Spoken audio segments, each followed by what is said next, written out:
Hey guys, Zennosh here and welcome to Exos Heroes, and today let's review Garlond, Luna and Melissa, the three new heroes that are going to be debuted tomorrow morning in Exos Heroes. Okay, that said, let's review them one by one and let's see if they are going to be any help to the current meta context or not, and are we really supposed to summon them or not. Alright, so that said, let's get this started. The first one on the list is definitely going to be Luna, the new signature faded hero unit. Yes, she's the new general unit, and looking into her artwork, damn, the devs have actually done a really perfect job. She looks so good, man.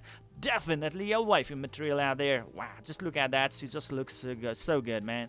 Anyways, that said, skill information out here. The passive effect, it says the first A3, just like Anastasia, grants heal 100% of attack to an ally if they take damage and their health falls to 20% or less. It's actually kind of really helpful in any kind of context out there, especially in the Zennosh standard battles, that will allow you to provide that extra heal that you need to provide to your dying allies, so that they can actually survive the final hits or finishing strikes from those assassins like Jin, Baraka, and so on and on. So it's really good for the Zennosh standard battles.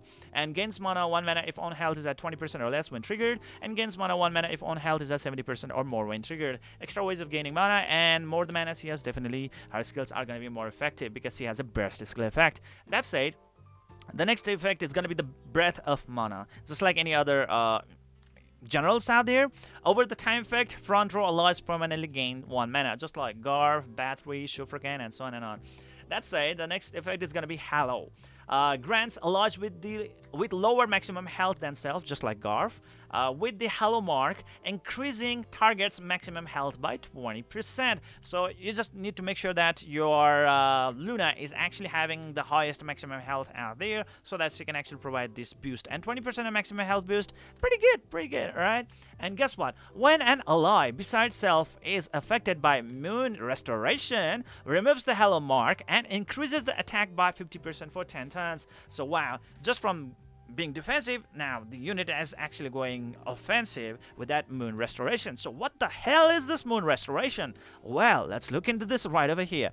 Moon Restoration, it says it's a special effect if owned mana is 5 or more. Okay, so let's say if she has at least 5 mana when it's her turn, at the start of the turn, revives a dead ally. Now, that's what we have been looking for. Finally, we have got a faded unit that can actually revive, and more than better, it's actually a general unit. Like, what? A signature faded hero unit being able to revive. Jesus. Alright, so this is great. Revives a dead ally with the highest attack and marked with Hello without any cost to own health, and then mana burn 5 mana to self. So she's actually going to use all those 5 mana in her stash, and she's actually going to be using in order to revive a dead ally when it's gonna be her turn right away, passively. You don't even have to use the skill. The ally right over there, it's just gonna revive. Wow. It's just that, like, the Hallow mark is actually now going to be removed away, and instead of the Hallow mark, the 50% attack boost is now actually going to be in effect. So that means, like, that revived ally will now actually be able to seek out for some vengeance, being able to deal some really good damage. Think about it. Really awesome, man. Anyways, that said, now let's look into a fast active skill out here. Active skill number 1, it says required mana 3 mana, and it's a burst effect. All heals all allies by 70% of own maximum health. Cleanses all debuffs and damage over time effects on all allies. That's great. And finally, special effect, revives all dead allies. Wow. I mean, like, if you guys are beginners, then well, I gotta tell it to you, we had been waiting for a faded unit to revive the allies, and now finally we are actually receiving the unit. I think Estelle can actually do that as well. It's just that, like, she's kind of forgotten because she's a limited time collab unit, and she's not really that great unit. Well, alright, but now we have actually got a really great unit, really an amazing unit that can actually revive all the dead allies, and she's a faded unit on top of that one, and on addition to that, she's actually a general unit as well, a signature faded hero unit. So wow, she is a bomb, man. She's a bomb. She's just too good. She's really good. And it's a burst effect, meaning, like, you will be able to provide even more health restoration to your allies out there. This is great. I like this. And it only costs 3 mana, meaning like you will be able to spam the skill real fast, real soon, real good. Next is gonna be this second active skill, which requires 4 mana. So it's an Eclipse, it says. It's an AoE damage, 127% damage to all the enemies, all heals all allies by 25% of own maximum health when the skill hits. Okay, so there we go, meaning like she has to hit the target in order to provide that 25% of the own maximum health as the heal to all the allies. So higher her HP, more the healing that she is going to provide, okay? So that is great. And cleanses all debuffs and damage over time effects on all allies. So wow, this is so good. She has really good heals, she has really good cleanse, she has really good revive, she has got this passive revive as well as she has got active revive, and she can even boost the attack stats of the allies as well. Wow, I mean, like, there are so many things going on around. She's so good. Really, really, really good.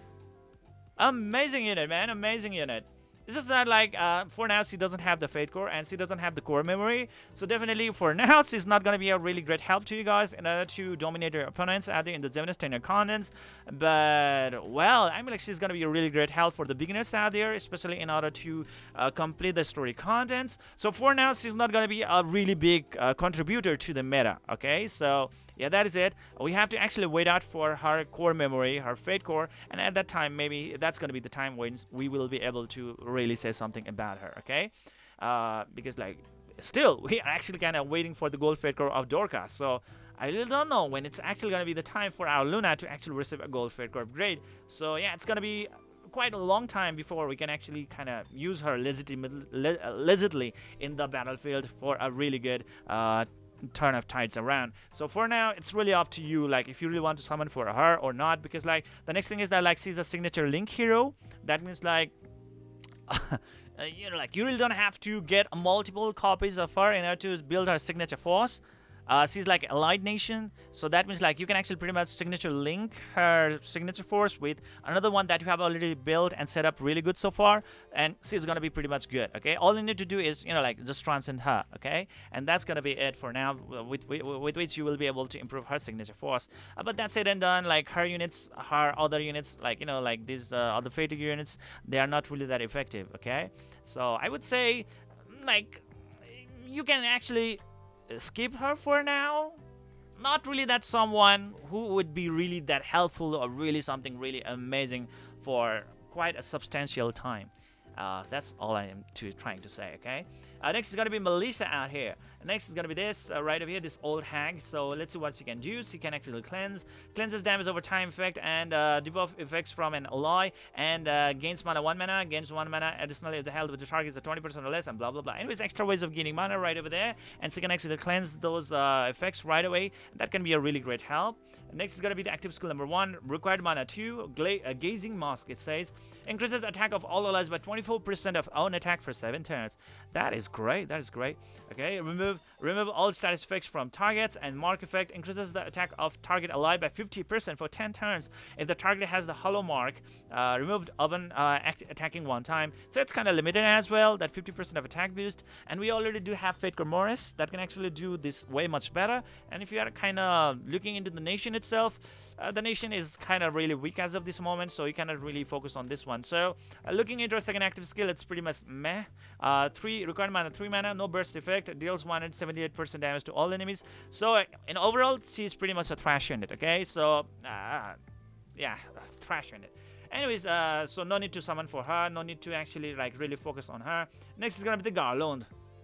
Okay, this Garlond, this is a common fated unit. Looking into his artwork, he looks pretty cool. I would say we were actually kind of suggesting or kind of like guessing that he might actually be the Honuk, the brother of Baraka, but well, he's actually Garlond. Okay. So that said, counter 3, it says, counter upon taking damage, gains mana 1 mana if the target dies, gains mana 1 mana if the health of the target is 70% or more. Just like Raquel, Jeon being able to deal some extra DPS against the opponents out there. Deception, okay, so it's the effect with him. If Hollow Mark is applied on self, mana burn, 1 mana, the target open basic attack. Look at that, just basic attack. And look at this, his first active skill just requires 1 mana, and it can deal AoE damage. So most of the time, you are actually going to be using his fast active skill. So this one effect, the Deception, is not going to be in effect most of the time, because he's always going to have that 1 mana. He's always going to have that. And considering all of this Deception is totally bullshit, man. It's like, it's not really that effective. So it's a second active skill, it's a 4 mana requirement, and it's a burst effect. It's AoE damage, 255% damage, not a huge damage modifier out there, not a piercing effect, and so on and on. So I would say this character is a bullshit as well, not really that amazing. We have to really look out for a Fate Core version of this unit, and maybe at that time we might actually be able to see something progressive about this unit. But so far, this unit, that's Garlond, it's a BS. No need to spend for him. I mean, like, no need to actually kind of like summon for him. Really. Next is gonna be Melissa, totally bullshit unit. No need.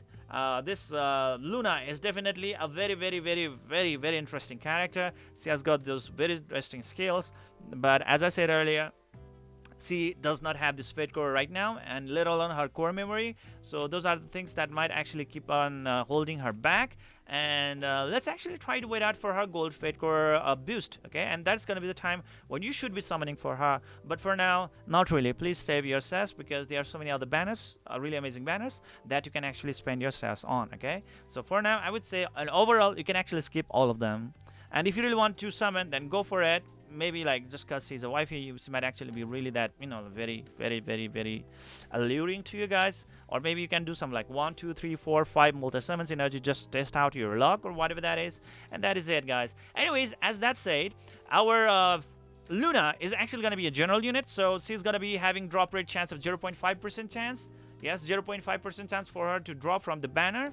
And for this woman out here, there's a 0.7% chance for Melissa to drop, and you have this 1.0% chance or 1% chance for the Garlond to drop. Okay, so yeah, that's gonna be it.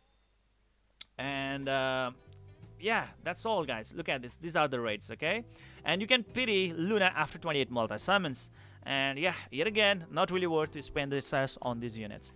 And that's said and done. That is pretty much it for today. I hope you enjoyed this video. In the next video, I will be doing the review on the new Mystic Hero unit, and that's gonna be the Misty. Okay, so yeah, just wait for that. That's it. See you guys in the next video.